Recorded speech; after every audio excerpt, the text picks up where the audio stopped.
बाई तोर भारी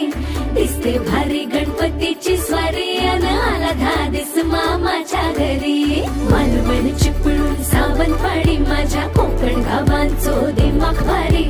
दिसते भारी गणपतीची स्वारी माझ्या